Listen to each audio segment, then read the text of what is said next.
Welcome students. आज हम पढ़ेंगे क्लास 9th का साइंस का chapter number 8 force and laws of motion. जैसे कि हमने पहले पढ़ रखा है कि मोशन, कोई भी ऑब्जेक्ट होता है वो स्ट्रेट लाइन में मोशन करता है। वहाँ पर हमने पीछे चैप्टर में पढ़ा है कि कोई भी ऑब्जेक्ट का है उसकी मोशन स्ट्रेट लाइन में पड़ी है। हमने उसकी पोजीशन को देखा है, ऑब्जर्व किया है, उसकी वेलोसिटी को ऑब्जर्व किया है और उसमें उसकी एक्सेलरेशन को भी हमने ऑब्जर्व किया है। पीछे हमने 3 इक्वेशन ऑफ मोशन भी ड्राइव की थी।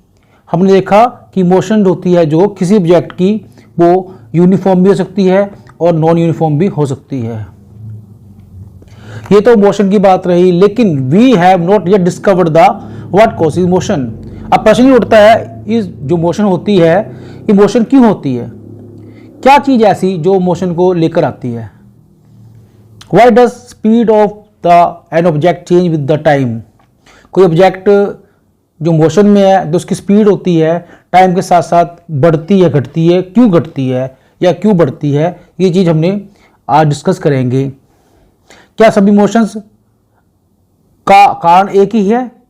जितनी प्रकार की मोशन होती है उन सबका कारण एक ही है? अगर ऐसा ही होता है तो what is nature of this cause? ये नेचर क्या, ये क्या कारण है इसका? ऐसा क्या कारण है जिसे हम देख सकते हैं? तो इस चैप्टर में हम इसी बात को हम डिस्कस करेंगे। We shall make an attempt to question all curiosities. हमारे अंदर इस समस्या से संबंधित जितनी भी क्यूरियोसिटीज है, जिज्ञासा हैं, उस बात को समझने की कोशिश करेंगे कि मोशन क्यों होता है, कारण क्या है। काफ़ी वर्षों से मोशन के बारे में लोगों ने, वैज्ञानिकों ने क्या है, उनको कन्फ्यूज़न रहा कि एक मोशन क्यों होता है, वो स्टडी करते ही रहे क्यों रहा। It causes has puzzled the scientist and philosopher, कि मोशन जो क्यों होती है इसने शुरू से ही कई साइंटिस्ट और फिलोसफर को पजल किया, उनको सोचने में मजबूर कर दिया कि ऐसा मोशन क्यों होता है। सपोज आइए डिस्कस करते हैं ये क्या कारण होता है। A ball in ground when small hit does not move for ever. मान लीजिए कोई एक छोटी सी बॉल पड़ी है, ग्राउंड पे पड़ी है, अगर इसको थोड़ी सी छोटी चोट मारते हैं, हल्की सी टिक मारते हैं, चोट मारते हैं, तो वो क्या करते हैं, थोड़ी दूर तक जाती है, उसके बाद रुक जाती है। Such observation suggest that that is the natural state of the object. इस प्रकार से हम कह सकते हैं कि कोई भी जो चीज है नेचुरली वो रेस्ट में रहना पसंद करती है।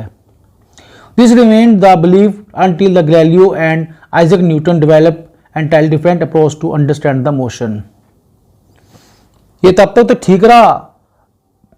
शुरू में जो हमारे साइंटिस्ट थे, फिलोसफर, उन्होंने ये माना कि जो रेस्ट होती है नेचुरल पोजीशन होती है किसी ऑब्जेक्ट की, लेकिन वैज्ञानिक आए गैलीलियो गैली एंड आइजैक न्यूटन, उन्होंने अपने कंसेप्ट को, इस कंसेप्ट को अपने ढंग से पेश किया। इन अवर, देखिए कैसे करते हैं, डिस्कस करते हैं कैसे। In our daily life we observe that some effort is required to put a stationary object. हम देखते हैं, मान लो कोई ऑब्जेक्ट खड़ा है, कोई भी ऑब्जेक्ट है, कोई टॉयज है, मान लीजिए कोई टॉयज है, मान लो टॉय कार है, ठीक है, टॉय कार है और खड़ी हुई है, ठीक है। जब हम इसको थोड़ा सा धक्का मारेंगे, चोट मारेंगे, तो ये क्या है, मोशन में आ जाएगी।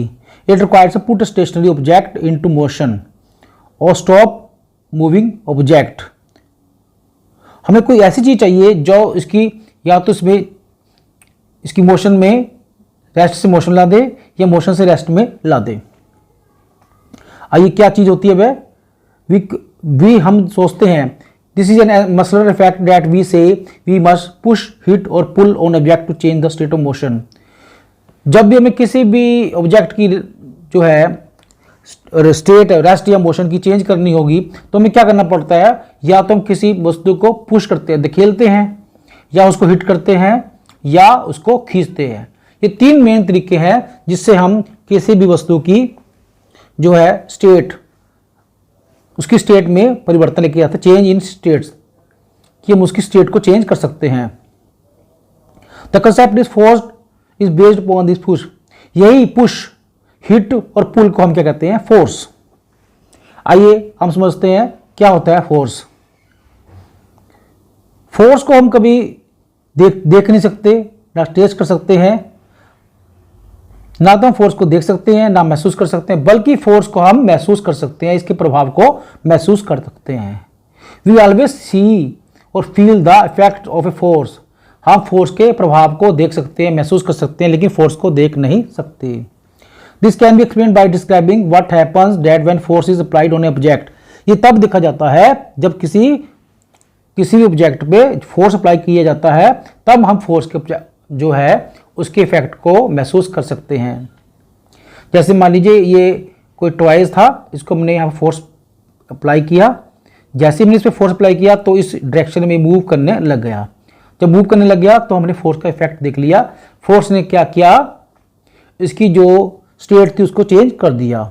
या गाड़ी चल रही हो, हम इसके आगे रोक दें, इसके आगे फोर्स लगा दें तो गाड़ी रुक जाएगी, खिलौना गाड़ी रुक जाएगी।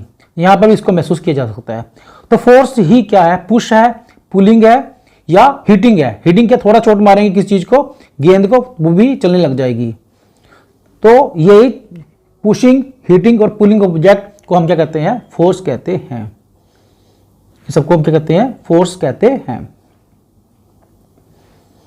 तो स्टूडेंट आप समझ गए फोर्स क्या है। फोर्स क्या है, एक प्रकार की पुल और push. Force is a pull और पुश विच चेंज द और try to change the position of an object. Force क्या एक प्रकार की पुश है या पुल है या हिटिंग है, जो किसी भी ऑब्जेक्ट की जो उसकी स्टेट होती है उसको चेंज करने की कोशिश करती है या करने की कोशिश करती है। करेगी कब, जब फोर्स ज़्यादा होगी।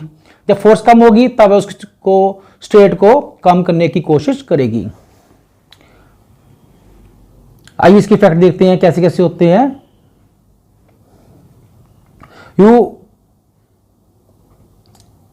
You can are also familiar with the fact that force can use to change the magnitude of the velocity।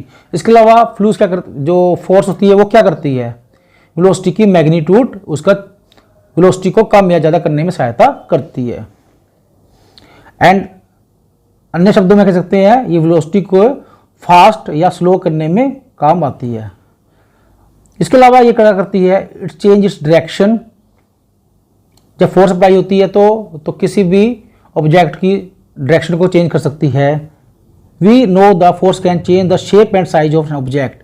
Even force होती है वो किसी भी ऑब्जेक्ट की शेप और साइज को भी कर सकती है। ये हमने पिछली क्लास में भी पढ़ चुके हैं। जैसे स्प्रिंग है, ये स्प्रिंग है, देखिए इसको अगर दोनों तरफ खींचेंगे तो क्या होगा, इसकी लंबाई बढ़ जाएगी, यानी इसकी शेप में चेंज आ जाएगा। इसी प्रकार बैलून है या गेंद है, इसको दोनों हाथ से प्रेस करेंगे तो इसकी शेप में भी चेंज हो जाएगा। तो ये क्या हो गया, पुश हो गया और पुल हो गया। इसी प्रकार ये हॉकी स्टिक से लड़की है, इसने गेंद को हिट किया तो गेंद चलने लग गई। तो फोर्स क्या हो गया, पुल हो गई या पुश हो गया या हिट हो गया। क्या करती है, which try to change the position of an object, किसी ऑब्जेक्ट की पोजीशन को चेंज करने की कोशिश करती है। ये तो इसी प्रकार मान लो कोई गेंद चल रही है, लुढ़क रही है, उसके आगे हमने रोकते हैं तो क्या होगा, वो पहले क्या थी, मोशन में थी। जैसे हम फोर्स अप्लाई करते हैं वो रेस्ट में आ जाती है, तो यहां पर भी पोजीशन को चेंज करती है। तो force always try to change its the position of an object on which it applies. आइए अब हम पूछते हैं, समझते हैं जो फोर्स कितने प्रकार की होती है। फोर्स मुख्य दो प्रकार की होती है, balanced and unbalanced force. Force balanced और अनबैलेंस्ड कैसी होती है, आइए इसको समझते हैं। एक मेज पर लकड़ी का गुटका रखते हैं, लकड़ी का टुकड़ा रखते हैं, जिसकी दोनों तरफ से रस्सी एक्स और वाई से बांध दिया जाता है। ये रस्सी है एक्स और ये वाई से बांध दिया गया है। अगर हम स्ट्रिंग एक्स पर फोर्स अप्लाई करें, जितनी एक्स पर रखी है उतनी ही वाई पर करना है, तो क्या होगा, अगर दोनों तरफ बराबर फोर्स अप्लाई करें तो क्या होगा, तो जो लकड़ी का टुकड़ा है ना लेफ्ट ओर जाएगा ना राइट की ओर जाएगा, बल्कि बीच में ही रहेगा। तो ये हो गया बैलेंस फोर्स, कि फोर्स दोनों तरफ बराबर होगी। It does not change the position on object, object को चेंज नहीं करेगा, बल्कि शेप चेंज कर सकता है। यद्यपि ये इसकी शेप को चेंज कर सकता है, लेकिन इसकी पोजीशन को चेंज नहीं कर सकता। तो ये था अनबैलेंस फोर्स का एग्जांपल। इसी प्रकार अनबैलेंस फोर्स हो, मान लो किसी तरफ हम फोर्स लगाते हैं, मान लो एक्स की स्ट्रिंग की ओर फोर्स लगाया सिंगल, तो लकड़ी टुकड़ा कहाँ जाएगा, एक्स डायरेक्शन की ओर जाएगा। इस प्रकार के जो फोर्स होगी कैसी होगी, अनबैलेंस्ड फोर्स होगी। इसी तरफ अगर हम वाई की ओर लगाएं, सिर्फ वाई की ओर ही लगाएं फोर्स, तो लकड़ी टुकड़ा किस ओर मूव करेगा, ये वाई की ओर मूव करेगा। तो यहाँ पर भी अनबैलेंस्ड फोर्स है। तो इसे हम क्या समझते हैं, बैलेंस फोर्स होती है, it's brings the change in position of an object, किसी भी ऑब्जेक्ट की पोजीशन में चेंज लेकर आती है। ठीक है, ये change of rest of motion on object. और बैलेंस फोर्स होती है इन चीजों को चेंज नहीं करती, डू नॉट चेंज द। और बैलेंस्ड फोर्स चेंज नहीं करती है, शेप चेंज कर सकती है। इसी प्रकार से हमने समझा, कॉन्सेप्ट समझ लिया। इस प्रकार से if two forces are not balanced और unbalanced force act in the direction of the move. अब देखिए, अगर फोर्स बैलेंस होगी तो क्या होगा, जो लकड़ी का टुकड़ा किसी भी डायरेक्शन में मूव नहीं करेगा, टोटल जो रिजल्ट होगा वो जीरो ही होगा। इसी प्रकार जब फोर्स अनबैलेंस हो जाएगी तब कोई भी ऑब्जेक्शन है, जो ऑब्जेक्ट है वो मूव करना शुरू कर देगा। किस तरफ मूव करेगा, जहां जिस तरफ फोर्स ज्यादा होगी। एक और एग्जांपल ले लेते हैं, मान लीजिए एक्स की ओर हमने ज्यादा फोर्स लगा लिया, वाई की ओर फोर्स कम लगाया, तब स्टूडेंट्स लकड़ी का टुकड़ा है वो किस दिशा में मूव करेगा, जिस तरफ फोर्स ज्यादा होगी। तो फोर्स किस तरफ ज्यादा है, वो एक्स की ओर ज्यादा है इस केस में। तो फोर्स तरफ जिस तरफ ज्यादा होगी, ये लकड़ी का टुकड़ा उस डायरेक्शन की ओर मूव करेगा। एक अन्य एग्जांपल है हमारे पास, what happens when some children try to push a box और रफ फ्लोर। एक खुदरा फर्श है, रफ फ्लोर है, उस पर एक बॉक्स रखा गया है, उस पर कुछ बच्चे उसको खिसकाने की कोशिश कर रहे हैं। देखिए क्या होता है, जब वो शुरू में ट्राई करेंगे तो क्या होगा, इस पर फोर्स लगाएंगे, लेकिन एक फोर्स इधर भी अप्लाई कर रही होगी जो इनके अपने पोजीशन में चेंज होने के परिवर्तन को, चेंज को क्या करेगी, विरोध करेगी। इससे हम क्या कहते हैं, friction force, force of friction. जब हम फोर्स बॉक्स पे लगाएंगे, स्मॉल फोर्स लगाएंगे, तो फोर्स ऑफ फ्रिक्शन क्या होगी, इसका विरोध करेगी, किसका, डायरेक्शन ऑफ। ये देखिए फोर्स ऑफ फ्रिक्शन है, हमारी फोर्स क्या है, इसके जो है लगभग बराबर लग रही है या कम लग रही है, तो बॉक्स हिलेगा नहीं। जैसे धीरे फोर्स बढ़ना शुरू होगी तो ये धीरे खिसकना शुरू हो जाएगा। जब फोर्स ज़्यादा बढ़ जाएगी, इसकी अमाउंट ज़्यादा बढ़ जाएगी, तो क्या होगा, बॉक्स है तेजी से क्या करना शुरू कर देगा, गति करना शुरू कर देगा। किस दिशा में करेगा, ये जिस तरफ फोर्स ज़्यादा लगेगी। तो इस प्रकार से जो अपोजिट फोर्स है उसे हम क्या कहते हैं, force of friction, force of friction. ये वाली स्टूडेंट्स फोर्स ऑफ फ्रिक्शन, ये इसका डायरेक्शन कौन सा होता है, force of friction work in the direction always opposite to the force applied. जिस तरफ फोर्स अप्लाई करेंगे उसकी अपोजिट डायरेक्शन में ये फोर्स ऑफ फ्रिक्शन अप्लाई करती है। तो स्टूडेंट फोर्स ऑफ फ्रिक्शन क्या हुआ, force of friction is a force, ठीक है, which opposite the change in the, जो इसके अंदर चेंज हो रहा है, इसकी पोजीशन में चेंज हो रहा है, उसका विरोध करता है। आइए देखिए कैसे कैसे करता है। जब तक इस पे बॉक्स पे थोड़ी फोर्स लगेगी तो box does not move because of friction. मैंने बताया था फ्रिक्शन की वजह से क्या होगा, नहीं होगा। डायरेक्टिंग कहाँ को लगता है, ये अपोजिट टू द पुश, जहां पर पुश कर रहे हैं उसके अपोजिट डायरेक्शन में ये फोर्स फ्रिक्शन लगती है। इस प्रकार this friction arise between the surface of two in contact. ये दो सरफेस है उनके बीच में लगता है। दो सरफेस कौन सी हैं, एक तो बॉटम ऑफ बॉक्स, एक तो बॉटम ऑफ बॉक्स है ये वाला, और दूसरा कौन सा है, फ्लोर, जिस सरफेस पे को रखा है। Surface of box and surface of floor, इन दोनों के बीच में काम करता है। It balance the pushing force ये पुशिंग फोर्स को बराबर बैलेंस करने की कोशिश करता है। जब तक कोशिश करता है तब तक ये बॉक्स मूव नहीं करता। जब पुशिंग फोर्स ज़्यादा हो जाती है, ठीक है, the children push the box harder, the box does not move. फिर कोशिश करते हैं स्टूडेंट्स, तब भी मूव नहीं करता। दिस इज, ऐसा क्यों होता है? This is because of friction force still balance the pushing force. तब भी ये इसको बैलेंस करने की कोशिश कर रही है। देखिए यहां पर दिखा रखा है, यहां पर दिखा रखा है। If the children push the little harder, अब बच्चे ज्यादा उस पर बल लगाएंगे, ज्यादा फोर्स लगाएंगे, तब क्या होगा? Pushing force become bigger than the friction force. तब क्या होगा? पुशिंग फोर्स है ये वाली फोर्स, फ्रिक्शन फोर्स से ज्यादा हो जाएगी और बॉक्स क्या है?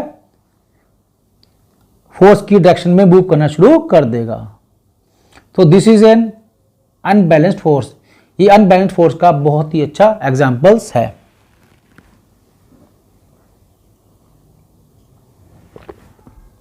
अब देखिए स्टूडेंट, इसका एग्जांपल एक और भी है। डेली लाइफ में जब हम एक अपनी साइकिल चलाते हैं, क्या होता है? जब साइकिल चला रहे हैं एकदम अगर हम पैडल मारना छोड़ दें तो क्या होगा? तो बाईसाइकिल क्या है, जो चल रही है धीरे धीरे क्या हो, स्लो हो जाएगी, अंत में जाके क्या हो जाएगी? रुक जाएगी। अगेन ऐसा दोबारा इसलिए होता है क्योंकि फोर्स ऑफ फ्रिक्शन, यहां पर फोर्स ऑफ फ्रिक्शन किस बीच में करिए? टायर्स के बीच में और सरफेस ऑफ द रोड जिस पर ये चल रही है, इन दोनों के बीच में फ्रिक्शन फोर्स जो आती है वो क्या करती है? इसकी मोशन को धीरे धीरे कम कर देती है। तो अनबैलेंस फोर्स धीरे धीरे कम हो रही है, इसकी वजह से क्या है? साइकिल जो है धीरे धीरे स्लो होती जा रही है और जब फ्रिक्शन फोर्स बराबर हो जाएगी, ज्यादा हो जाएगी, तब ये रुक जाएगी।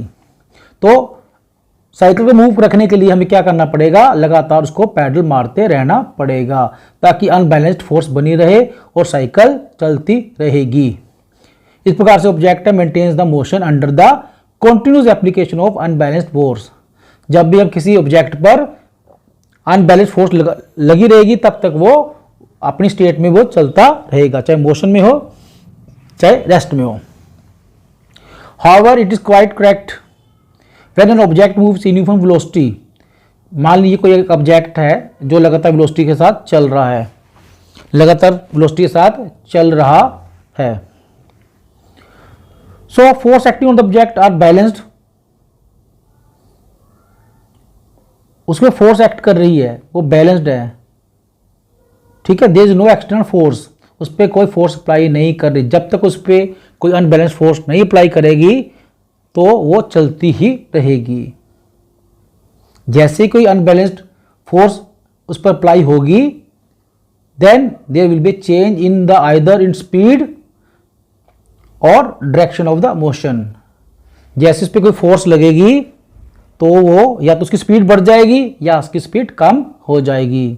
इस प्रकार के acceleration of the motion on object in unbalanced force is required.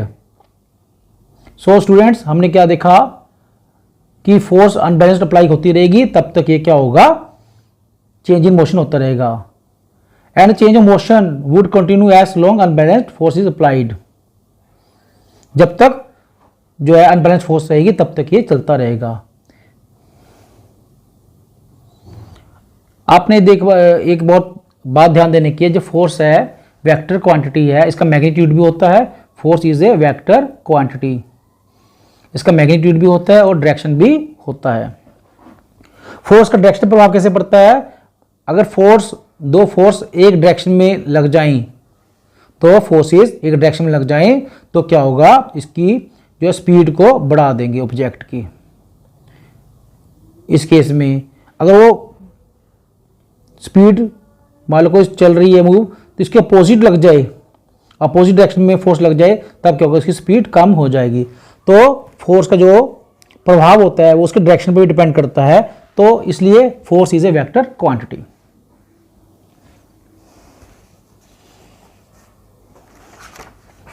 आइए अब पढ़ते हैं first law of motion. First law of motion, by observing the motion of object inclined plane. Galileo ने कुछ एक्सपेरिमेंट किए इंक्लाइंड प्लेन पर। Inclined plane ऐसे होते हैं, ये इंक्लाइंड प्लेन है, इस पे क्या किया, गैलीलियो ने एक्सपेरिमेंट किए, लगातार बहुत सारे एक्सपेरिमेंट किए मूविंग ऑब्जेक्ट्स पर, लगातार उन्होंने एक्सपेरिमेंट किए। उन्होंने क्या ऑब्जर्व किया, that if object move with the constant speed, मान लो कोई एक ऑब्जेक्ट है लगातार मूव कर रहा है और उस पर कोई अनबैलेंस फोर्स नहीं है, तो वह मूव करता ही रहेगा जब तक कि उस पर कोई अनबैलेंस फोर्स ना लग जाए। It will move with constant speed when there is no force act on then. उसने इसके प्रयोग के लिए क्या प्रयोग किया, उसने क्या देखा, जब एक कंचा होता है इंक्लाइन प्लेन से अप्लाई करते हैं, एक मार्बल है, कंचा होता है, उसको हम नीचे गिरते हैं, तो जैसे यहां पर आता है अनबैलेंस फोर्स ना हो तो उतनी ऊंचाई पर ये पकड़ लेता है। मान लीजिए ये 10 सेंटीमीटर है तो इसकी ऊंचाई भी 10 सेंटीमीटर होगी। अब उसने क्या किया, इंक्लाइंड प्लेन को चेंज कर लिया, यहां पर लेकर आया तो यहां पर हो गया, जैसे इसका ये दूसरा डायरेक्शन चेंज किया तो उतनी ही दिशा पर आया, फिर तीसरी बार फिर करा उसने उतनी आया, फिर हर बार केस में जिसकी ऊंचाई थी उसके बराबर थी। तो जिस मूव से किया था उसी मूव से उसी वेलोसिटी से ऊपर की ओर गया। अब उसने लास्ट में क्या किया, उसने लास्ट में प्लेन को बना दिया, बिल्कुल सीधा बना दिया, तो उसने ये कहा कि अगर ऐसा बना दिया जाए तो ऑब्जेक्ट सीधा ही क्या है, मोशन में ही रहेगा, चलता ही रहेगा जब तक कि उस पर कोई अनबैलेंस फोर्स अप्लाई ना हो। ये हमने डिस्कस किया, अनबैलेंस फोर्स ग्रेविटी देखा, roll down attain the definite velocity at the same, जितनी शुरू में प्राप्त की थी उतनी ही बाद में ये प्राप्त करता है, यानी दोनों की ऊंचाई एक समान होती है। जैसे यहां पर आते हैं, देखिए स्टूडेंट, मार्बल गिरा, यहां पर आते वेलोसिटी क्या होती है, कम होती है, और ऊपर से फिर दोबारा से इस इफेक्ट पड़ता है और ये ऊपर की ओर सीधा फिर वेलोसिटी गेन कर लेता है।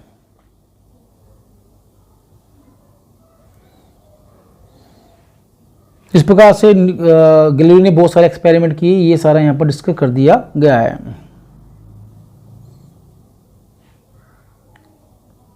सारे के सारे जो एक्सपेरिमेंट है मार्बल्स पे किया गया था, ठीक है, इन्होंने प्रैक्टिकल सिचुएशन, अब गैलीलियो ने कह तो दिया ये सारे भी, ये सिचुएशन है, मान लो कोई ऑब्जेक्ट मूव करता रहेगा जब तक उस पर अनबैलेंस फोर्स नहीं करती, वो उसी डायरेक्शन में चलता रहेगा। प्रैक्टिकली इस सिचुएशन को क्रिएट करना बहुत ज़्यादा मुश्किल था। स्टूडेंट्स, अनबैलेंस्ड यानी फ्रिक्शन फोर्स को जीरो करना लगभग असंभव है। इसको हम कम तो कर सकते हैं फ्रिक्शन फोर्स को, लेकिन हम इसको जीरो नहीं कर सकते। सो जो गैलीलियो ने सोची थी बात, उस कंडीशन को प्रैक्टिकली करना बहुत मुश्किल है।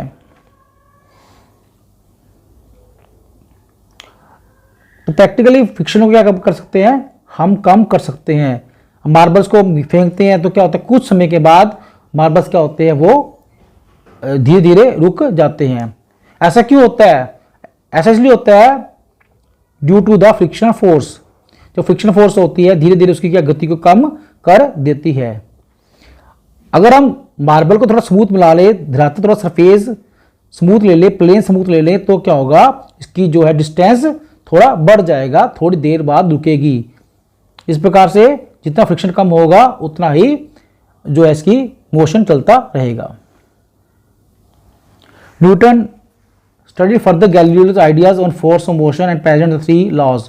न्यूटन ने गैलीलियो के आइडियाज को देखा, स्टडी किया, ठीक है। उसके आधार पर उन्होंने क्या किया, अपने 3 फंडामेंटल लॉज दिए, जिन्हें लॉज ऑफ मोशन भी कहा जाता है। लॉज मोशन को क्या कहते हैं, न्यूटन्स लॉ ऑफ मोशन। कितने हैं, 3 हैं। न्यूटन्स ने कितने लॉ दिए, 3 नियम दिए, इन्हें कहते हैं 3 लॉ ऑफ मोशन, या उनके रिस्पेक्ट में नाम में दिया गया है न्यूटन्स लॉ ऑफ मोशन। आइए डिस्कस करते हैं one by one. First law of Newton motion क्या कहता है, the first law of Newton's is state as an object remain in the state. मान लीजिए कोई टेबल पे एक बुक पड़ी है, कोई मेज पड़ा है, उस पर बुक पुस्तक पड़ी है, ये पड़ी ही रहेगी। कब तक पड़ी रहेगी, जब तक कि कोई इसको उठाएगा नहीं, तब तक कोई इस पर कोई एक्सटर्नल फोर्स अप्लाई नहीं होगी, मीन्स अपनी पोजीशन पे पड़ी ही रहेगी। N object remain in the state of rest और यूनिफॉर्म मोशन।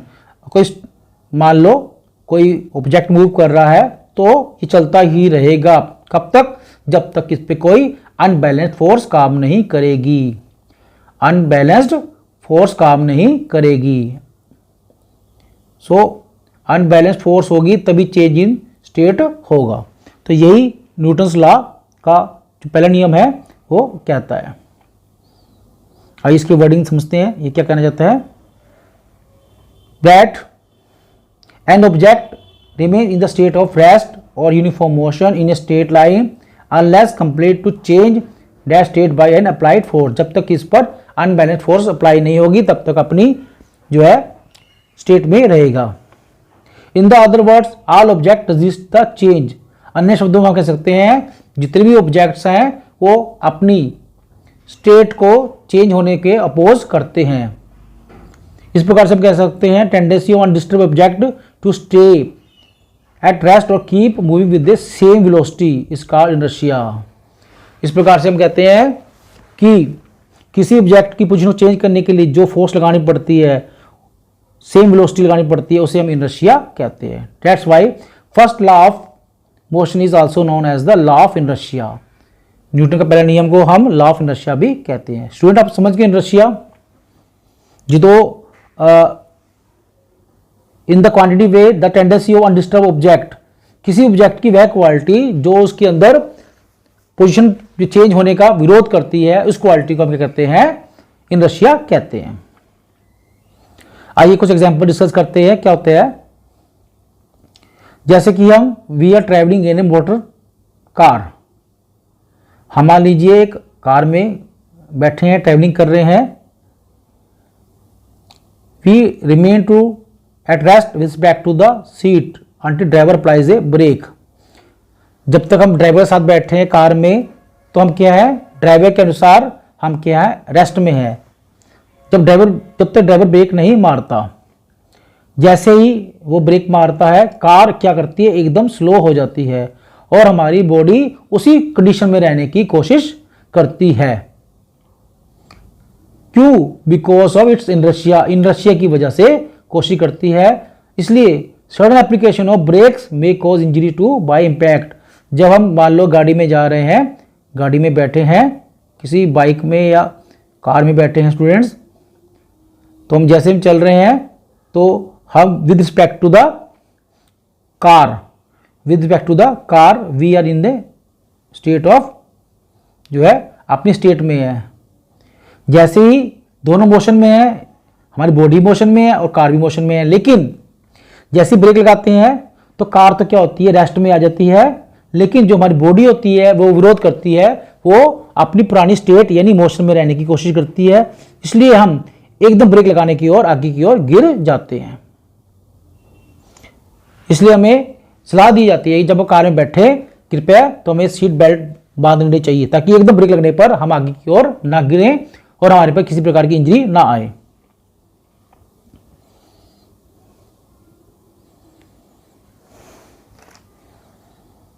देखिए स्टूडेंट, सेफ्टी बेल्ट इसलिए पहनी जाती है ताकि कोई अचानक ब्रेक मारनी पड़ जाए तो हमारी बॉडी आगे की ओर ना गिरे, और ये सेफ्टी बेल्ट हमें क्या करती है? बचाती है। हमारे फोर्स अप्लाई करती है टू फॉरवर्ड मोशन स्लो, ताकि जो आगे जाने की गति, गिरने की गति है उसको स्लो कर दिया जाए, जिससे हमारी काफी बचाव हो सकता है। And opposite experience encountered when with standing in the bus. इसी प्रकार का इससे अपोजिट क्या होता है? जब हम बस में बैठे हैं, खड़े हैं, अचानक when we are standing in a bus, सब आराम से नॉर्मली खड़े हैं, जैसे ही बस एकदम अचानक से चलना शुरू कर देगी तो क्या होगा? हम पीछे की ओर गिर जाएंगे। अब क्या होगा? हम पीछे की ओर गिर जाएंगे। पहले आगे की ओर गिरते थे, अब पीछे की ओर गिर जाएंगे। ऐसा क्यों होता है? ऐसा भी इसलिए होता है ड्यू टू इनर्शिया। ठीक है, ड्यू टू इनर्शिया के कारण होता है, इनर्शिया की वजह से ही होता है। Because sudden change in the bus brings the, देखिए आइए समझते इस बात को। जैसे एक बस है, बस में हम खड़े हैं तो हमारी जो बस है वो भी रेस्ट में है और हमारी बॉडी भी रेस्ट में है। दोनों बॉडी और बस क्या है? रेस्ट में है। अचानक बस एकदम तेजी से स्पीड पकड़ती है तो बस क्या होती है, मोशन में आ जाती है। बस क्या है, मोशन में आ जाती है। लेकिन जो बॉडी होती है हमारी, उसकी पुरानी पोजीशन यानी रेस्ट में रहने की कोशिश करती है, जिसकी वजह से हम क्या है, पीछे की ओर गिर जाते हैं। तो इस प्रकार से सडन लाइफ में बहुत सारे एक्सपीरियंस होते हैं जो हमारी लाइफ में होते रहते हैं। इससे हम इनर्शिया के प्रभाव देख सकते हैं।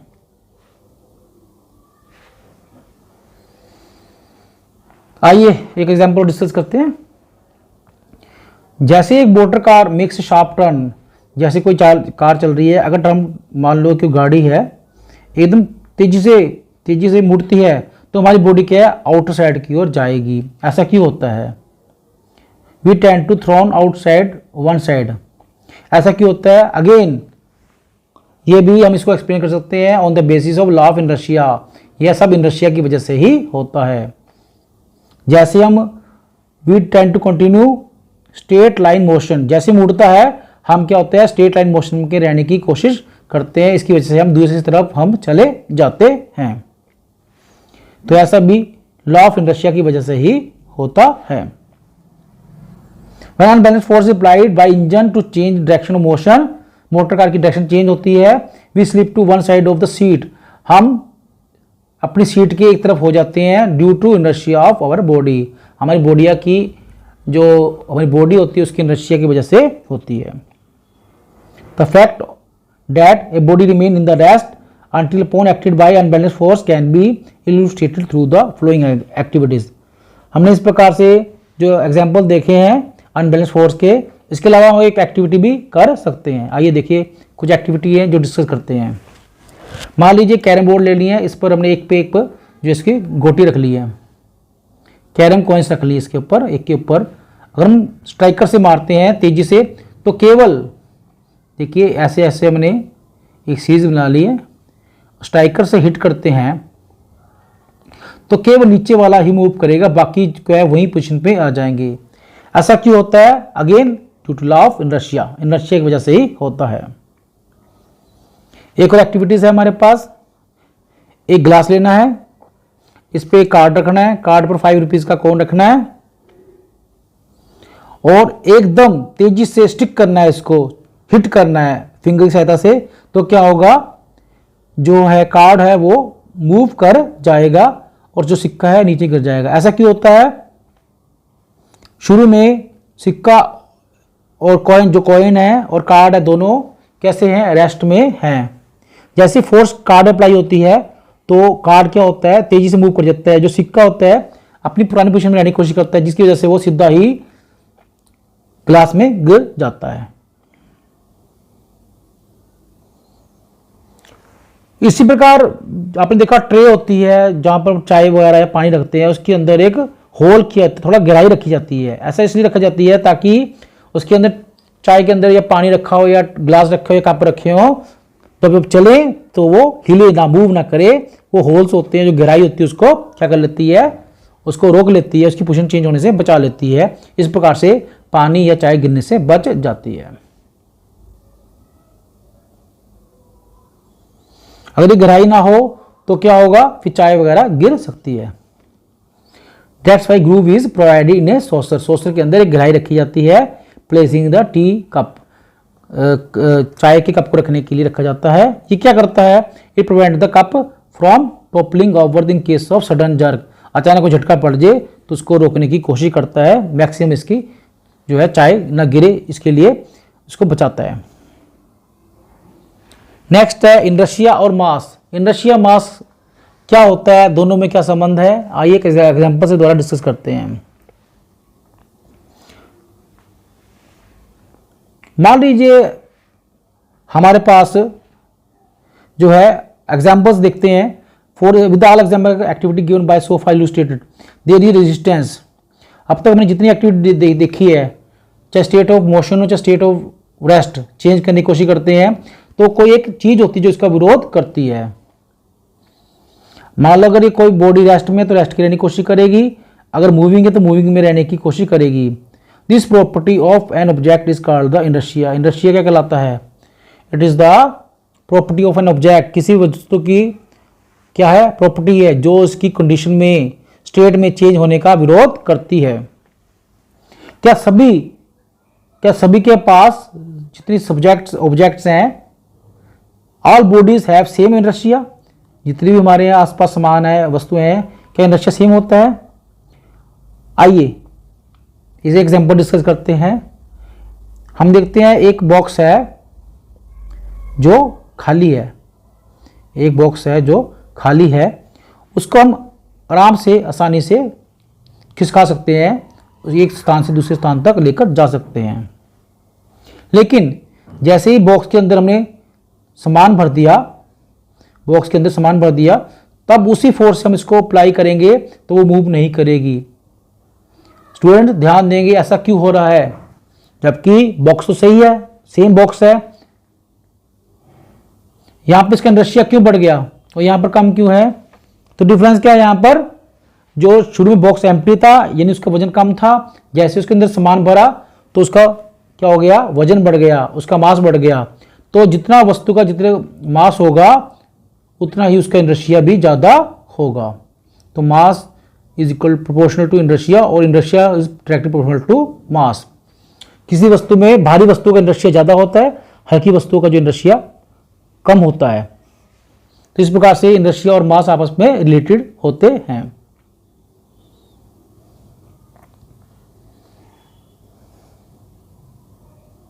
ये मैंने देखा था डिस्कस, ये 5 रुपीज़ का कॉइन्स था, ये मैं अप्लाई किया था, जैसे समझाया था मैंने अभी, जैसे ये दिखा रखा है यहाँ पर।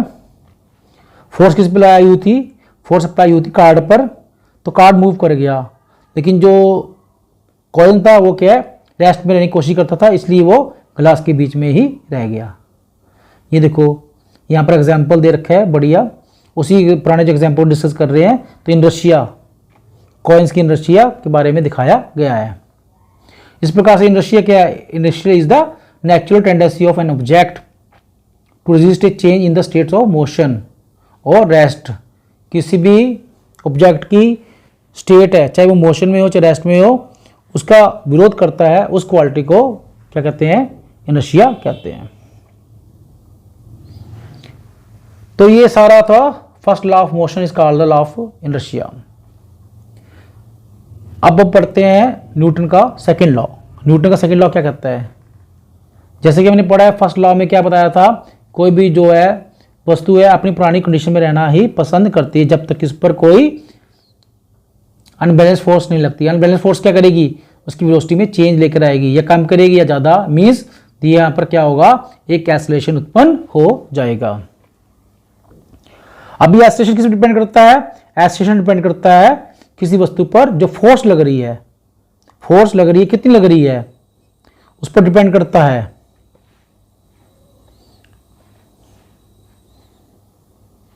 Force applied on it, how measure force.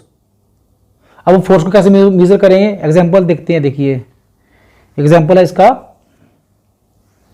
During a game of table tennis, जब हम टेबल टेनिस खेलते हैं तो टेनिस बॉल होती है, अगर बाई चांस ये टेनिस बॉल प्लेयर को हिट भी कर दे तो ज़्यादा चोट नहीं लगती, क्योंकि इसका जो मास होता है कम होता है। दूसरी ओर अगर तेजी से क्रिकेट की कोई गेंद जा रही है और किसी दर्शक को लग जाए तो क्या करते, उसको चोट लग सकती है। बहुत सारे एग्जांपल्स हुए क्रिकेट गेम में, जब तेज बॉल लगने के कारण कई प्लेयर्स की डेथ भी हो जाती है। तो क्रिकेट बॉल जो है हर्ट कर सकती है, टेनिस बॉल हर्ट नहीं कर सकती। एक और एग्जांपल देखते हैं, ट्रक। जब ट्रक क्या है, रेस्ट पे है, तो हमें किसी प्रकार चिंता करने की जरूरत नहीं है, ये हमें किसी प्रकार का हार्म नहीं पहुंचाएगा। लेकिन अगर ये ट्रक मूव कर रहा हो, चाहे स्लो मूव क्यों ना कर रहा हो, इवन स्पीड इसकी 5 मीटर से पर सेकंड से भी कम हो, तो भी एक व्यक्ति को ये मार सकता है। सो ऐसा क्यों होता है स्टूडेंट्स? क्योंकि इनका जो है मास बहुत ज्यादा होता है। तो इंपैक्ट ऑफ फोर्स, फोर्स का प्रभाव किस पर डिपेंड करता है? पहले केस में वस्तु के भार पर। किसी वस्तु का भार जितना ज्यादा होगा उसका क्या है, उतना ही क्या होगा, फोर्स का प्रभाव ज्यादा होगा। फोर्स ज्यादा होगी, चोट ज्यादा लगेगी। तो depend upon the mass of an object first case में। इसी प्रकार अब हम डिस्कस करते हैं, एक गोली होती है बंदूक की गोली, उसका मास कितना होता है, बहुत कम होता है, लेकिन वो भी फिर भी वो चोट पहुंचाती है। क्यों? क्योंकि बहुत तेज वेलोसिटी से वो जाती है। अब मान लो एक बड़ी फुटबॉल है जिसका भार बहुत ज़्यादा है, और बंदूक की गोली है जिसका भार फुटबॉल बड़ी बॉल की अपेक्षा कम है, लेकिन जो गोली चोट ज़्यादा होती है, इस बॉल की चोट कम होगी। ऐसा क्यों है? कारण क्या है? वेलोसिटी। जो बंदूक की गोली होती है वो बहुत तेजी से चलती है गेंद की बजाय, इसलिए इसका इम्पैक्ट ज़्यादा होता है। तो फोर्स का इम्पैक्ट होता है, डिपेंड करता है किस पर? मास पर डिपेंड करता है और चेंज इन वेलोसिटी पर डिपेंड करता है। इस प्रकार से हम डिस्कस कर सकते हैं। देखिए, इम्पैक्ट फोर्स जो होती लगती है उसका असर किस बात पर निर्भर करता है? Depend upon their mass. भी जिस पे हम अप्लाई कर रहे हैं उसका मास कैसा है और उसके वेलोसिटी पर निर्भर करता है, किस वेलोसिटी से वो चल रही है। If an object to be accelerated we know that greater force required to move greater velocity. किसी ऑब्जेक्ट को तेज वेलोसिटी लाने के लिए हमें फोर्स अप्लाई ज़्यादा करनी पड़ेगी। अन्य शब्दों में हम कह सकते हैं this appear that some quantity of importance that combines with object and mass and velocity. अगर किसी ऑब्जेक्ट की मास और वेलोसिटी को मिलाकर दिया जाए तो उसे क्या कहते हैं? मोमेंटम। मोमेंटम क्या होती है? मोमेंटम एक क्वांटिटी होती है, mass into velocity is equal to momentum. Momentum of an object, momentum किस पर डिपेंड करती है? नंबर एक mass of object, second velocity पर निर्भर करती है। Momentum has both direction as well as magnitude. So momentum पास क्या है? मोमेंटम के पास डायरेक्शन भी है और मैग्नीट्यूड भी है। So it is called vector quantity. Momentum is a vector quantity. It direction is same as the velocity of v। जिस तरह वेलोसिटी होगी उसी तरह ऑब्जेक्ट मूव करेगा। मोमेंटम की यूनिट क्या होती है?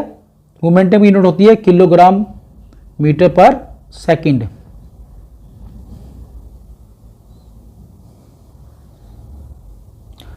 क्योंकि अभी मोमेंटम कौन प्रोड्यूस करता है?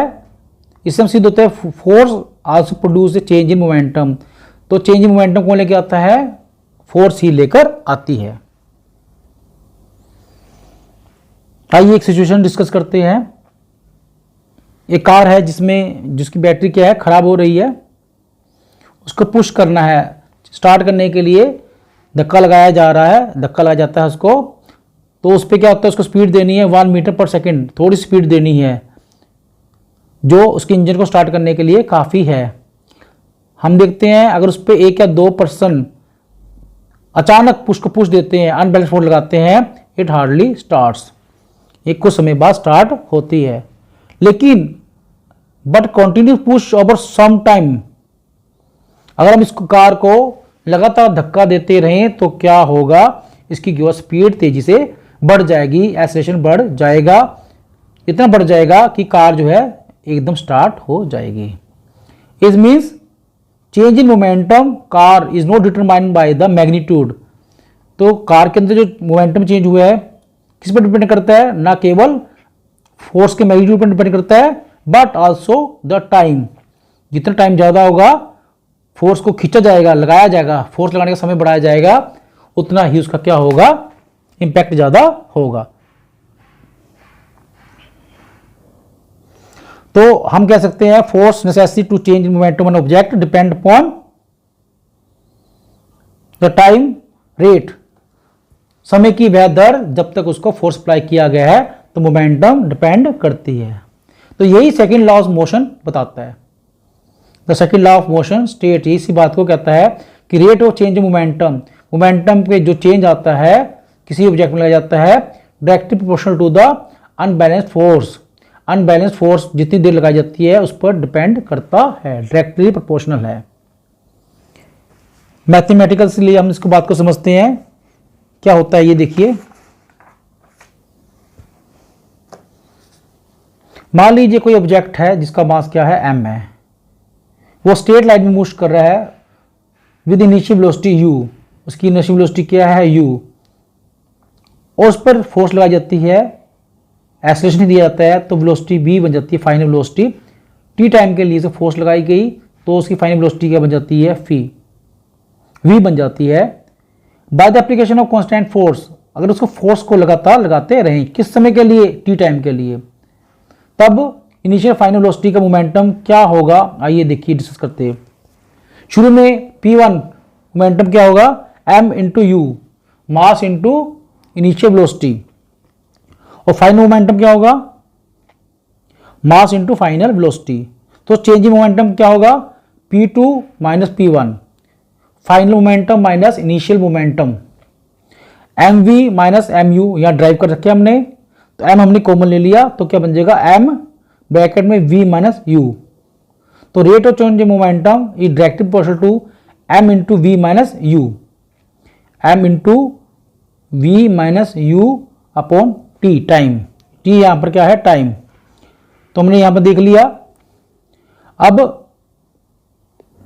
डायरेक्ट प्रोपोर्शनल को हटाने के लिए हमने क्या है, k मान लिया कांस्टेंट, तो f इजिकल टू क्या हो गया, k m a, v minus you क्या बराबर हो गया, v माइनस यू बटा t इजिकल टू a। तो हमने सारे को क्या मान लिया, a मान लिया, तो f is equal to k m a। इस प्रकार से कह सकते हैं एक्सेलरेशन, यहां पर एक्सेलरेशन क्या है, change, rate of change of velocity, this is quantity, k is constant of proportionality, जहां पर k है कांस्टेंट ऑफ प्रोपोर्शनलिटी है। SI unit of mass and acceleration are, mass की क्या होती है, किलोग्राम होती है, एक्सेलरेशन की होती है मीटर पर सेकंड स्क्वायर होती है। तो फोर्स की क्या होगी, फोर्स की जो है बनाई गई है चूजन टू बी 1, अगर मान माने तो कैसे हम बनाएंगे यहाँ पर फोर्स की यूनिट, फोर्स की यूनिट बनाने के लिए क्या करना है, मान लीजिए if 1 unit of force is defined, unit 1 unit of force को माना जा सकता है वो amount of force which produce और एक्सेलरेशन ऑफ 1 मीटर सेकेंड, जो 1 किलोग्राम की वस्तु के अंदर 1 मीटर पर सेकेंड का एक्सेलरेशन उत्पन्न करे, उस फोर्स को 1 यूनिट माना जाता है। सो यूनिट का नाम क्या दिया गया है, न्यूटन, क्योंकि न्यूटन ने डिस्कस किया था, इसको डिस्कवर किया था, तो उनके रिगार्ड में फोर्स की यूनिट क्या कहलाती है, 1 newton. So unit of force is kilogram per metre second square और न्यूटन, इसका सिंबल क्या होता है, कैपिटल N होता है। Second law of motion gives method to measure the force acting on object as a product of the mass and acceleration. ये हमें एक आइडिया देता है कि एक्सेलरेशन क्या होता है, मास और एक्सेलरेशन को मल्टीप्लाई करने पर क्या होता है, फोर्स का एक्शन बताया जाता है, फोर्स का इंपैक्ट क्या होता है। Second law of motion is often seen in our daily life, second law of motion की अपने डेली लाइफ में हमेशा देखा जाता है। एग्जाम्पल देखिए, जैसे कि वाइल कैचिंग ए फास्ट क्रिकेट बॉल, कोई क्रिकेट के गेम में कोई प्लेयर जब बहुत तेजी से आती हुई गेंद को पकड़ता है, ग्राउंड में पकड़ता है, तो क्या करता है, he gradually pulls his hand backward with the moving, अपने हाथों को पीछे से धीरे की ओर खिसका लेता है। ऐसा क्यों करता है, ऐसा करने से क्या होगा, ऐसा करने से क्या होगा, fielder increase the time of force, force लगने के टाइम को बढ़ा देता है। अब जितना टाइम बढ़ेगा स्टूडेंट्स, जितना टाइम बढ़ेगा उतना फोर्स का जो है असर कम होगा, यानी उस प्लेयर को बहुत कम चोट लगेगी। अगर अपने हाथों को वहीं का वहीं रखेगा तो हो सकता है उसके हाथों को चोट लगे और वो घायल हो सकता है। तो इन चीज़ से बचने के लिए क्रिकेट प्लेयर क्या करता है, कैच करते समय, क्रिकेट बॉल को कैच करते समय अपने हाथों को पीछे की ओर ले जाता है, ताकि समय, फोर्स का जो लगने वाला समय है उसको बढ़ाया जा सके। Thus the acceleration of ball is increased, therefore impact of catching fast ball is also reduced। यानी बताया यहाँ पर अगर वो बॉल को तेजी से रोकेगा तो क्या होगा, तो high velocity decreases to zero, बहुत तेजी वेलोसिटी जीरो हो जाएगी, टाइम कम हो जाएगा, तो इसका इंपैक्ट क्या हो जाएगा, rate of change of momentum will be large, rate of change momentum will be large means को चोट ज़्यादा लगेगी। Hand large force to be applied for holding catch, उस कैच को पकड़ने के लिए प्लेयर्स को एक्स्ट्रा एफर्ट करना पड़ेगा, और उस दौरान उसको चोट भी लग सकती है।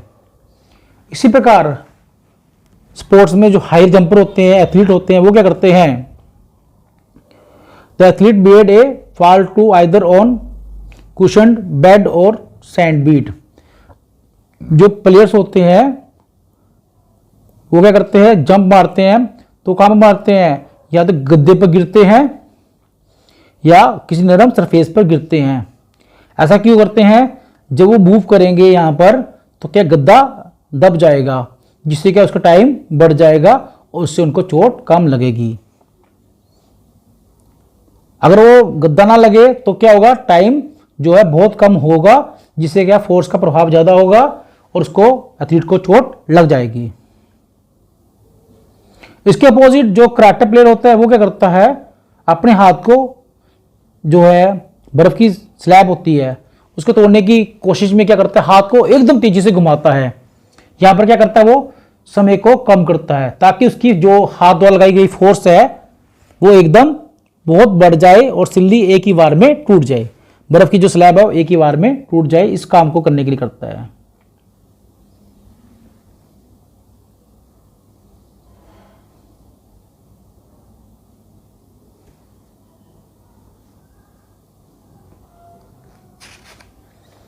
First law of motion can B mathematically started from the mathematical expression in the law of motion.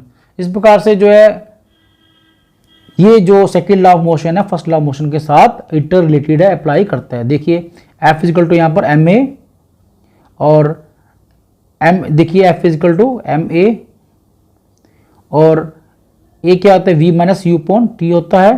Final क्या होता है, एफ गुना t, f into t is equal to m v minus m u. अगर फोर्स को zero मान लिया जाए तो तब क्या होगा, v इजकल टू यू, यानी जब अनबैलेंस फोर्स जीरो हो जाएगी तो कोई भी जो ऑब्जेक्ट है वो अपनी पुरानी जो स्टेट में ही रहना पसंद करेगा। तो इस प्रकार से फर्स्ट लॉ और सेकेंड लॉ आपस में इंटरलिंक्ड है। आइए का एग्जांपल दे रखा है, एक constant force applied on object, एक ऑब्जेक्ट जो 5 किलोग्राम का है, 2 सेकंड के लिए उसके फोर्स लगाई जाती है, जिससे क्या होता है उसकी वेलोसिटी 3 मीटर, जो शुरू में 3 मीटर पर सेकंड थी उससे 7 मीटर पर सेकंड बढ़ जाती है। Find the magnitude of the force applied, उस पर जो फोर्स अप्लाई की उसका मैग्नीट्यूड निकालना है। आइए देखिए क्या है इसमें बता रखा है u कितना है, शुरू में वेलोसिटी 3 मीटर पर सेकंड और final velocity 7 metre per second और टाइम क्या है 2 सेकंड, 2 सेकंड के लिए लगाया गया था। m क्या है, वस्तु का भार कितना है 5 kg। तो फोर्स क्या होगा, फार्मूला लगाना है F equal to m v minus u upon T.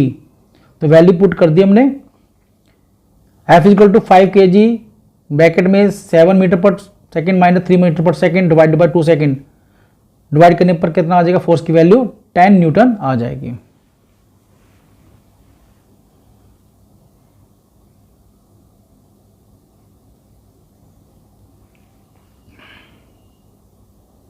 इसमें निकाल सकते हैं v equal to u plus f t upon m, ये नया फार्मूला ड्राइव हो गया इस प्रकार से। On substituting the value of u and f m we get the final velocity v equal to 30 metre per second.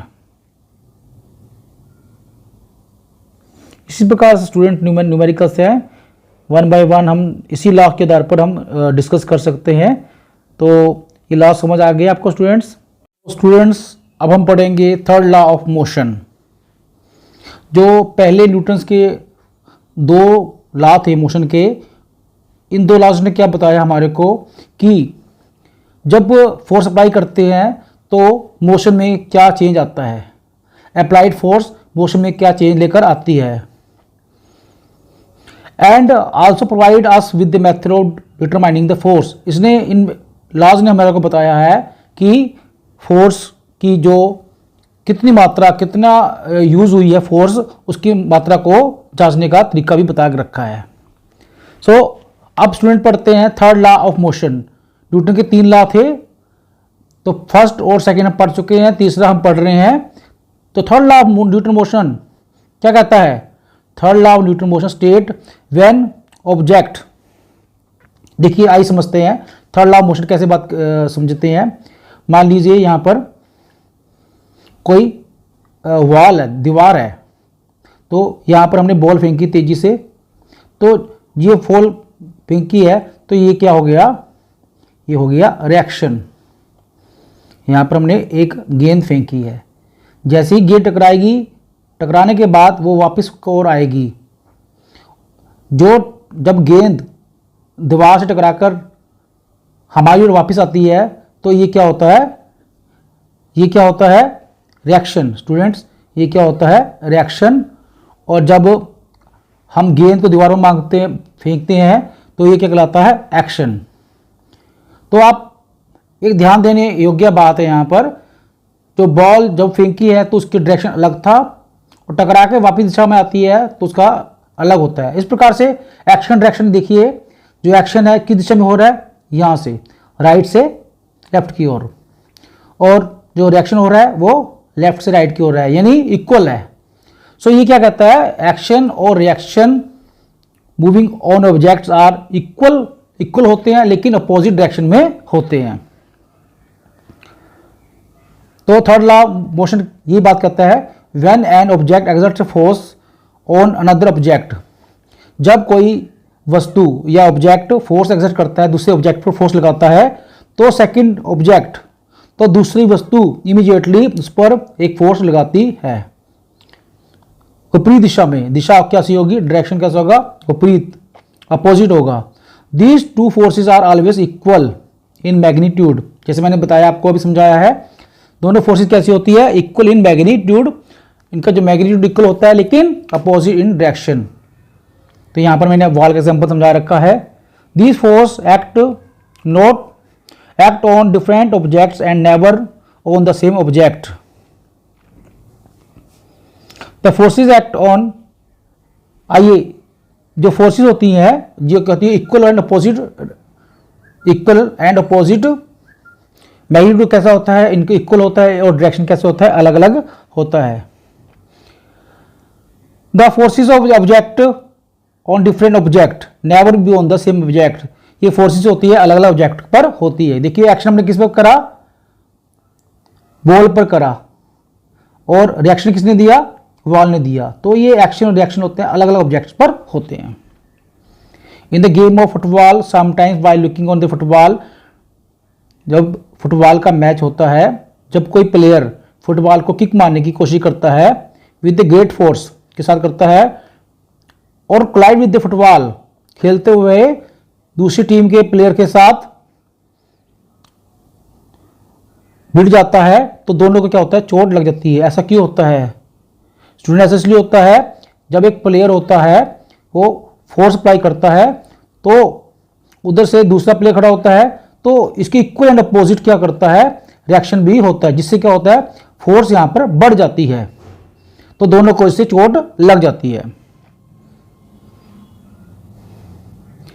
ये दो opposite direction में लगी फोर्स को क्या कहते हैं, एक्शन और रिएक्शन।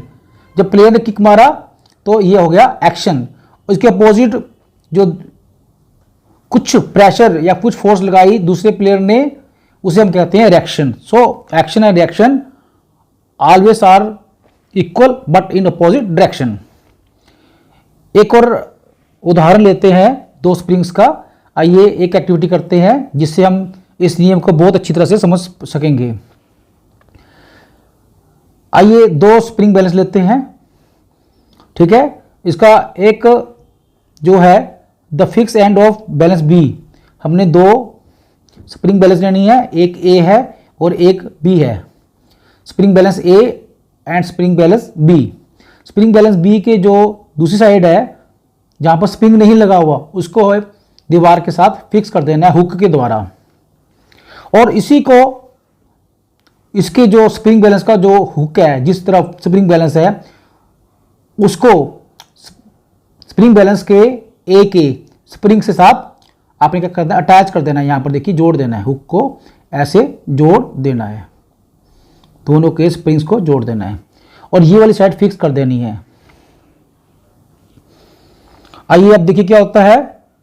इट इज ऑब्जर्व्ड अब क्या करते हैं, अब इस पे क्या करते हैं, हम स्प्रिंग को खींचते हैं। किसको? स्प्रिंग जो बैलेंस होता है एक ही हुक को हाथ के द्वारा खींचते हैं। तो हम क्या कर रहे हैं, फोर्स को इधर की ओर लगा रहे हैं। आप क्या देखते हो, तो ये स्प्रिंग भी एक्शन में आ जाता है। ऐसा क्यों आता है? क्योंकि इसके अपोजिट इक्वल डायरेक्शन में स्प्रिंग बी भी उतनी ही फोर्स लगाता है। ज़्यादा फोर्स लगाएंगे ज़्यादा स्प्रिंग खींचेगा, कम फोर्स लगाएंगे तो दूसरा स्प्रिंग भी कम ही खींचेगा। जितना स्प्रिंग ए खींचेगा उतना ही स्प्रिंग बी खींचेगा। सो क्या है ये? This is also a good example of third law of motion. देखिए हमने डिस्कस कर लिया यहां पर, ठीक है। It means that the force exerted by spring balance A उसी को बी जो होता है मेंटेन करता है, but in opposite direction. Any of this two forces can be called action और रिएक्शन। तो ये फोर्स कौन सी हो गई? हमने इधर की ओर खींचा है तो ये फोर्स हो गई एक्शन, और इसके अपोजिट लगी वो क्या कहलाएगी? रिएक्शन। तो ये कौन सी फोर्स हो गई स्टूडेंट्स? एक्शन, और ये रिएक्शन हो गया। दोनों बराबर होंगे बट इनका डायरेक्शन कैसा होगा? अलग अलग होगा।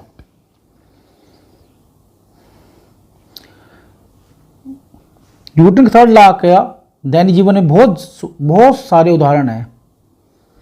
जो ये साइंस है, न्यूटन के थर्ड लॉ ऑफ मोशन है, लाइफ में हर जगह इस्तेमाल होता है। कहाँ इस्तेमाल होता है? आइए डिस्कस करते हैं। कहाँ पर? सपोज जब हम धरती पर चलते हैं, मान लीजिए जब हम खड़े हैं तब तो हम क्या है? रेस्ट पोजीशन पे है। जैसे ही हम चलना शुरू करेंगे तो हम क्या करेंगे? अपनी स्पीड बढ़ाएंगे, यानी अपने को एक्सेलरेट करेंगे। इससे क्या होगा? इस एक्सेलरेशन के लिए क्या चाहिए? एक फोर्स चाहिए। क्यों? क्योंकि सेकेंड लॉ ऑफ मोशन भी यही कहता है।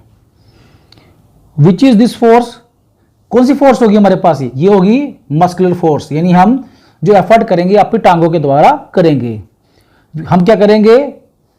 रोड पर अपना मस्कुलर फोर्स लगाएंगे, तब क्या होगा? हम क्या करेंगे? धरती को पीछे की ओर धकेल लेंगे। We push the road below, नीचे से बैकवर्ड पीछे की ओर धकेल लेंगे, तब हम आगे की ओर जाएंगे। ध्यान देने योग्य बात है, यहां पर रोड होता है, यहां पर इक्वल एंड अपोजिट फोर्स हमारे पैरों पर लगाता है। इक्वल एंड अपोजिट फोर्स लगाता है, जिसकी वजह से हम धरती के आगे की ओर चल पाते हैं। स्टूडेंट ध्यान देंगे, ये धरती है हमारी, जैसे हमने पैर से इसको धकेला तो ये हो गया एक्शन। इसके अपोजिट में रोड भी हमारे पर फोर्स लगाती है, ये होता है रिएक्शन। इस रिएक्शन के कारण ही हम धरती पर चल पाते हैं। तो this is good example in daily life where we use the third law of the motion. It is important to note that even though action and reaction forces are always equal in magnitude. हम सभी जानते हैं action and reaction force क्या होती है? Magnitude equal होता है, but ये जरूरी नहीं है कि दोनों force produce the acceleration equal magnitude में करें। इनका एक्सेलरेशन अलग अलग हो सकता है। क्यों? Because each force act on different object में बी डिफरेंट मास। क्योंकि जो फोर्स एक्ट होती है, फोर्स तो इक्वल होती है, लेकिन जो ऑब्जेक्ट है वो अलग अलग मास के हो सकते हैं। किसी का मास ज़्यादा हो सकता है, किसी का कम हो सकता है, इसलिए यहां पर एक्सेलरेशन में जो है डिफरेंस आ जाता है। आइए एक एग्जांपल करते हैं इसी बात को रखने के लिए। जब बंदूक को हम चलाते हैं, when a gun is fired it exerts A forward force on the bullet. जब एक बंदूक को चलाते हैं तो गोली को तेजी से आगे की ओर भेज देती है। अब यही बुलेट क्या करती है? It exerts an equal and opposite force on the gun, लेकिन ये गन पर भी उतनी ही फोर्स लगाती है।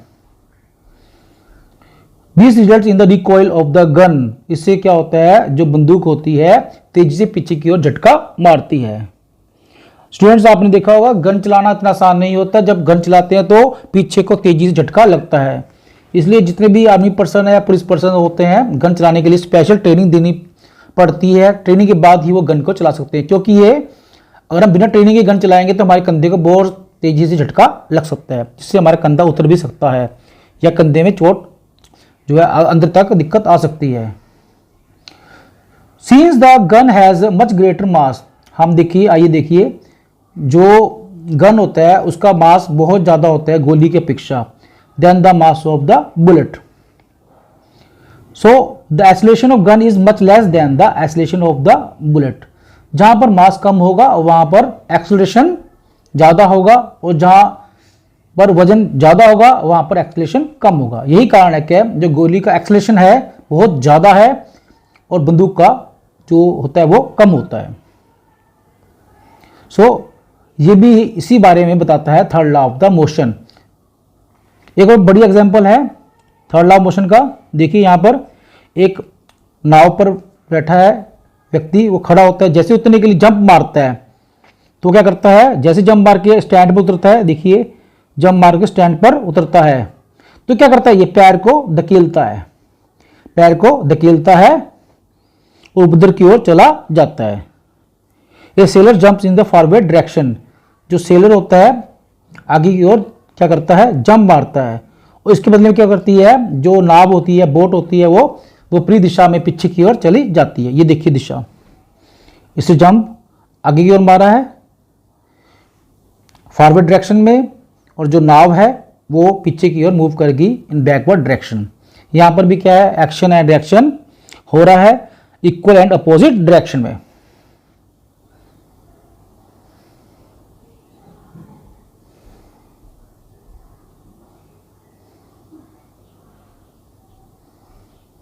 आइए एक एक्टिविटी करते हैं। यहां पर हम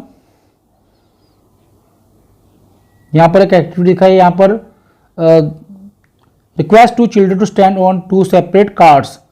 दो बच्चे को कहो कि वो एक कार्ड पर खड़े हों जिनके नीचे पहिए लगे हों, दोनों का कार्ड एक जैसे हों तो पहिए भी एक समान ही हों।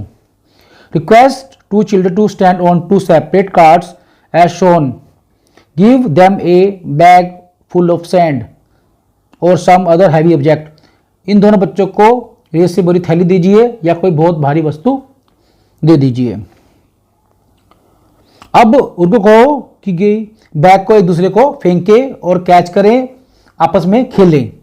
जैसे ही कोई पर्सन, जैसे बॉयज है, गर्ल्स को देगा बैग तो बैग की ओर फोर्स लगाएगा, तो तब क्या होगा, जैसे ही ये थैली को फेंकेगा तो क्या होगा, तो ये उतनी ही फोर्स के साथ पीछे की ओर चला जाएगा।